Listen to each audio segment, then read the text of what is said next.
नमस्कार। आज के इस दिलचस्प विश्लेषण में हम भारतीय संविधान के उस बहुत ही खास हिस्से की गहराई में जाने वाले हैं जिस पर असल में पूरे देश का सिस्टम टिका हुआ है। हम बात कर रहे हैं अनुच्छेद 53 की। ये विश्लेषण औपचारिक यानी फॉर्मल और वास्तविक यानी रियल शक्तियों के बीच के उस अंतर को बिल्कुल शीशे की तरह साफ कर देगा जो किसी भी डेमोक्रेसी को चलाने के लिए सबसे ज्यादा जरूरी है। तो चलिए शुरू करते हैं। अब सबसे पहला और सबसे बड़ा सवाल सोच कर देखिए, असली पावर आखिर है किसके पास? देश की स्टीयरिंग व्हील असल में कौन संभाल रहा है, राष्ट्रपति या फिर प्रधानमंत्री? जब भी एडमिनिस्ट्रेशन या प्रशासन की बात आती है तो अक्सर ये कन्फ्यूजन होता ही है। कागजों पर जो तस्वीर दिखती है क्या असलियत भी बिल्कुल वैसी ही है? सच मानिए, ये एक अकेला सवाल हमारे पूरे सिस्टम को समझने की चाबी है। तो आइए सबसे पहले सीधे संविधान के पन्नों को पलटते हैं और देखते हैं कि अनुच्छेद 53 आखिर कहता क्या है।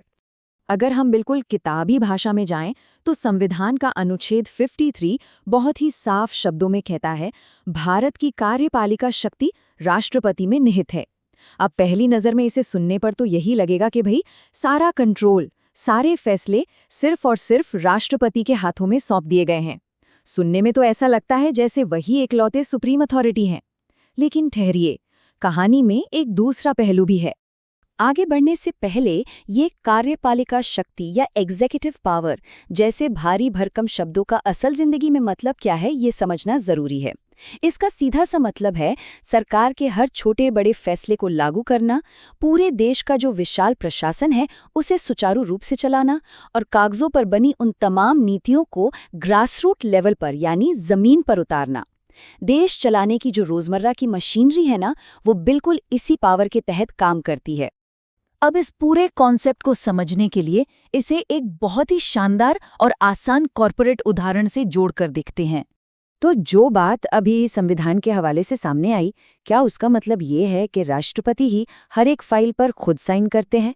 क्या देश की नीतियों से जुड़ा हर एक निर्णय सीधे उनके ऑफिस से आता है? क्या जमीनी स्तर पर काम करवाने का हर आदेश उनके व्यक्तिगत स्तर पर दिया जाता है? क्या वाकई ऐसा होता है? बिल्कुल नहीं। और यहीं पर आता है हमारे संविधान का सबसे बड़ा और शानदार ट्विस्ट। रियलिटी चेक ये है कि राष्ट्रपति सारे फैसले खुद नहीं लेते, बल्कि वो प्रधानमंत्री और उनकी मंत्री परिषद की सलाह पर काम करते हैं। मतलब संविधान में भले ही पावर उनके नाम पर दर्ज हो, लेकिन उस पावर का इस्तेमाल करने के पीछे का जो असली दिमाग है, जो डिसीजन मेकिंग है, वो पूरी तरह से प्रधानमंत्री और उनकी टीम की होती है। चलिए इसे थोड़ा और आसान बनाते हैं। पूरे देश को एक पल के लिए एक बहुत बड़ी कंपनी मान लेते हैं। इस कंपनी में राष्ट्रपति की भूमिका बिल्कुल एक चेयरमैन की तरह है, जो एक फॉर्मल हेड होते हैं। कंपनी उन्हीं के नाम से जानी जाती है, सभी बड़े करार उन्हीं के नाम से होते हैं। लेकिन असली कामकाज कौन देखता है? वो काम प्रधानमंत्री का है, जो इस विशाल कंपनी के सीईओ की भूमिका में है। सीईओ के पास ही वास्तविक शक्तियां होती हैं और वही डे टू डे ऑपरेशंस को रन करते हैं। है ना एकदम सटीक उदाहरण? अब बात करते हैं लोकतांत्रिक शक्ति के संतुलन की। आखिर हमारे संविधान निर्माताओं ने ये सिस्टम बनाया ही क्यों? अगर इस पूरे ताने बाने को हम एक फ्रेम में रखकर देखें तो तस्वीर एकदम क्लियर हो जाती है। पावर राष्ट्रपति में निहित है, इसका इस्तेमाल संविधान के अनुसार उनके अधीन अधिकारियों के माध्यम से होता है। लेकिन जब बात रियल पावर की आती है तो वो पूरी तरह से मंत्रिपरिषद के हाथों में होती है। ये जबरदस्त ढांचा ये सुनिश्चित करता है कि देश का काम सुचारू रूप से चले, लेकिन कंट्रोल हमेशा जनता द्वारा चुने गए लोगों के ही पास रहे। तो इस सब में अनुच्छेद 53 का असल महत्व क्या है? पहली बात, ये देश की प्रशासनिक व्यवस्था को बिल्कुल स्पष्ट कर देता है कि कौन क्या करेगा। दूसरा, ये राष्ट्रपति और चुनी हुई सरकार के बीच के रिश्ते की बाउंड्री तय करता है। और सबसे अहम बात, ये हमारे लोकतंत्र में पावर के बैलेंस को बनाए रखता है, ताकि कोई भी अपनी हदों को पार न करे और सब कुछ एकदम संविधान के दायरे में ही रहे। तो इस पूरे विश्लेषण का सार यही निकलता है कि शक्ति का वजूद भले ही औपचारिक रूप से राष्ट्रपति के नाम पर हो, लेकिन उसका असली उपयोग पूरी तरह से लोकतांत्रिक तरीके से उस सरकार द्वारा किया जाता है जिसे देश की आम जनता ने खुद चुना है। यही हमारे संविधान का सबसे खूबसूरत हिस्सा है, जो नाम मात्र की शक्तियों और वास्तविक शक्तियों के बीच एक परफेक्ट बैलेंस बनाता है।